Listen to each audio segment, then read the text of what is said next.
Welcome to What the Paper Said, in which I, Patrick Crozier, skim through the Times from 100 years ago, read some of the articles and comment on the ones I find interesting. In this episode, the week ending the 9th of September 1923, an earthquake, an invasion, plans for the Holocaust, Nazis, hyperinflation, and cruelty to a cat. For light relief, if it can be called light relief, we have a Conchi and a Prime Minister's memoirs. But first, the headlines. There are two huge stories this week. The first is that there has been a huge earthquake in the Tokyo region of Japan, with huge numbers of people being killed. But how many exactly? Or indeed roughly? This is from Monday. Bulletins from Japan report that 100,000 persons have perished in Tokyo and Yokohama alone. And this is from Tuesday. 300,000 lives lost. And Wednesday, 500,000 reported killed. Modern estimates, according to Wikipedia, are in the region of 100,000 to 150,000. Something very similar happened in the aftermath of the 9/11 attacks. If memory serves, estimates of the number of deaths topped out at about 10,000 before being steadily revised downwards to about 2,500. The second big story is that Italy has seized the island of Corfu. Last week, this being a story that I completely failed to pick up on, an Italian general investigating where the Greek-Albanian border should be was assassinated along with his party. This has been used by Italy's leader, Benito Mussolini, as a pretext for the invasion. All this illustrates just how much trouble the treaty, or treaties, of Versailles are in. Turkey has succeeded in having its treaty overturned. Germany is not complying with its obligations, and although this case is outside the treaty, it is a clear breach of the principles of international law that many thought the treaties had laid down. In Germany, the mark, which broke 1 million to the pound in early July, on Wednesday reached 77 million, and on Saturday 150 million.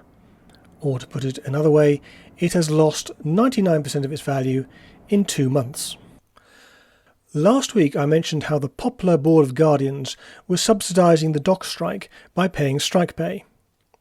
I now discover that there's a bit more to the story of Poplar Poor Law Board. In 1921, the Guardians, the majority of whom were members of the Labour Party, refused to collect the money that they were supposed to transfer to the London County Council. They were jailed. This caused a furore, and the government backed down, creating the system that I described, in which the rest of London subsidised Poplar. I am a libertarian. I would rather that there was no government welfare system at all. But if there is to be one, I have long felt it ought to be locally funded and managed. I believe that would lead to a more efficient allocation of resources. However, the subsidisation of Poplar is a clear breach of that principle. Another past exam on the way to a PhD in national bankruptcy. In a letter published on Friday the 8th, Reginald Blair, Chairman, London Municipal Society and National Union of Ratepayers Associations, states that the payment of strike pay was probably illegal, but on current form, the responsible department, the Department of Health, I kid you not, would probably do nothing. On Thursday the 6th, we learnt that a man has been fined £5 for cruelty to a cat. At one point he said, "It is my cat and I can do what I like with it." Turned out he couldn't. They, as in we British, say we British are a nation of animal lovers. I thought that was a relatively recent thing, but given this and any number of other cases I can mention, apparently not. One day this week, I failed to record which, not that it matters much, a war memorial was unveiled in Harrogate. There is nothing particularly special about the Harrogate War Memorial. I mention it solely to make the point that memorials are being unveiled up and down the country every week, a collective recognition of the sacrifice of the dead and the loss of the living. And I am sure a reminder to all who might need reminding that this must never happen again. War casts other shadows. This is from Tuesday the 4th. At the Sittingbourne Parliamentary Revision Court yesterday, Mr. A.D. Ablewhite, Conservative agent, objected to the vote of Mr. Percy Wells, the Secretary of the local Labour Party, under Section 9 of the Representation of the People Act 1918, claiming that Mr. Wells was disqualified as a conscientious objector. Quite right. Mind you, had he been a woman, this would never have arisen. On Saturday the 8th, a correspondent wrote this: "Your leading article before breakfast rightly notes that the period before the postman arrives has not a name of its own." If you waited until the postman had arrived before having breakfast these days, you'd probably starve. I should point out that this is less a statement about Royal Mail efficiency and more one of the importance of the post in an age before the internet and for most people before the telephone. The Times and others have plenty to say about Italy's seizure of Corfu. This is from Saturday the 8th. Interviews with Signor Mussolini and Baron Avezzano, the Italian ambassador at the French capital, which have appeared in Paris newspapers, seem but to confirm what was already known as to the uncompromising attitude of the Duce, that's what he's calling himself, and his cabinet. The Italian Prime Minister is emphatic in his affirmation that nothing will make him draw back or accept a compromise with national honour. That's probably a compromise of national honour. Anyway, he goes on. And that his government will not allow the wrong done to Italy by the murder of her officers to be discussed and judged in the Assembly at Geneva, by which he means the League of Nations. The article goes on, or the editorial, goes on to mention the possibility of an Italian attack on Athens. The Italian Prime Minister undeniably stands in a difficult position, but he has shown so strong a sense of realities and so much adroitness in the past that we cannot yet believe that he will proceed to such extremes. The failure of Fascismo would indeed be a disaster for Italy at this moment, as the failure of the League, as in the League of Nations, would be a disaster for the world. G.M. Trevelyan is best known, insofar as he is known at all, as the author of A Social History of England, history with the politics taken out, as it's sometimes described. This is what he had to say, also from Saturday. What would be the result of attempting to force Italy before a tribunal whose authority she rejects, when that tribunal does not even pretend to be able to make its pronouncement ultimately binding, if Italy, after hearing it, declines to abide by it? The dispute would not be settled. The friendship of Britain and Italy would be at an end. The League would lose the membership of Italy and a great deal of prestige from having attempted what it could not in fact achieve. He goes on to remind readers that the French occupation of the Ruhr, which was also of dubious legality, also did not end up in front of the League. This, of course, goes to the heart of the problem with the League. It claims that its decisions have the force of law, but it itself has no forces at its disposal. On Wednesday the 5th, the Times republished an extract from a message from the unnamed chief rabbi to mark the Jewish New Year, originally published in Jewish World.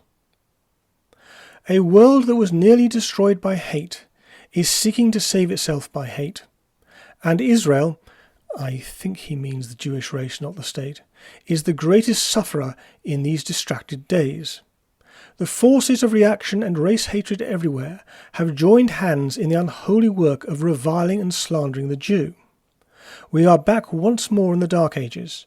New Jewish massacres, and on an unprecedented scale, are openly advocated and systematically planned.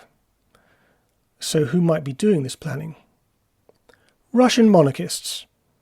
Not quite the answer I was expecting.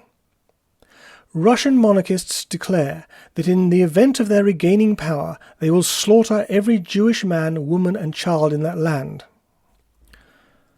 This may go some way to explaining how when the time came in Russia and elsewhere, the Nazis had so many willing accomplices. Talking of Nazis, this is from Friday the 7th. At a time when many newspapers in Germany have been forced to cease publication, and others, owing to the enormous cost of production, are only able to continue with difficulty, Herr Hitler's paper, the Völkische Beobachter, has doubled in size and, with one exception, is the largest daily paper published in Bavaria. The fact that Herr Hugo Stinnes, the man who basically owns Germany, has recently been in Bavaria and was a guest of General Ludendorff while an important political conference was being held, sustains the report that Herr Stinnes himself has been persuaded to present a few of his milliards to the funds of the Hitler movement. General Ludendorff's association, Ludendorff was effectively Germany's military chief in the last 2 years of the war, with the Bavarian fascist movement has always been a matter of some dispute, and still is. For a time it was considered politic to disown the influence he exercised on their councils. But he's going to struggle to downplay this one. General Ludendorff's connection with the Hitler movement was amply demonstrated at the German Day at Nuremberg on Sunday last, in honour of the anniversary of Sedan. That was the key battle in the Franco-Prussian War of 1870. Over 70,000 National Socialist stormtroops, the majority with uniforms and equipment, carried out a parade march, the Goose Step, and General Ludendorff and Herr Hitler, standing side by side, took the salute. And now for some ordinary, decent criminals. This is from Saturday the 1st. New Scotland Yard state that at 3 o'clock yesterday afternoon, 2 employees of the National Health Insurance Office in Delaware Road, carrying satchels containing money, were held up by 2 men with revolvers.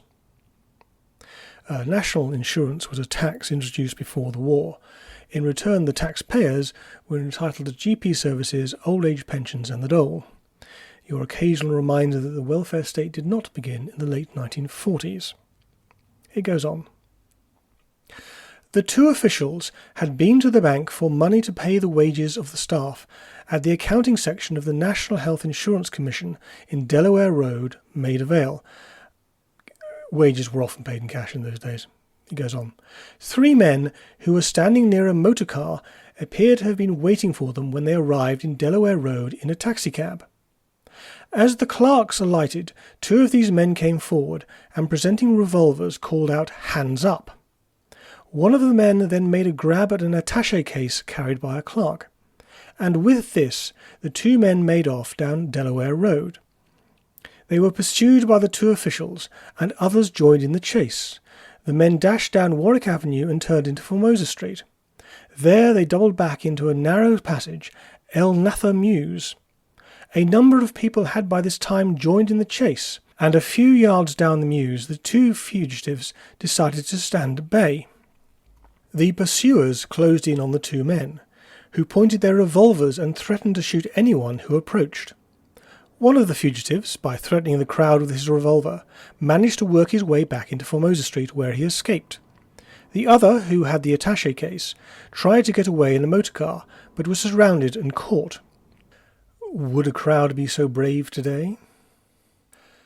You would have thought that a head of government at the outbreak of the First World War, and who had lived to tell the tale, would have quite the tale to tell. But in the case of Herbert Asquith, Britain's PM in August 1914, you'd be wrong. He's written a book, Genesis of the War, about the period, and if the Times Review is anything to go by, it's not a classic. A few weeks ago, I quoted from a speech given by Field Marshal Haig, in which he condemned Britain's lack of preparedness, that is, the small size of its army. This is what Asquith had to say on the question of raising an army. This is from Thursday the 6th. Everybody who lived in those times, and every historian who writes of them with adequate knowledge, will agree that there was only one answer to the question. Any government that proposed it would have committed political suicide. Anyway, that's all for this week. I aim to have something up next week, but I promise nothing.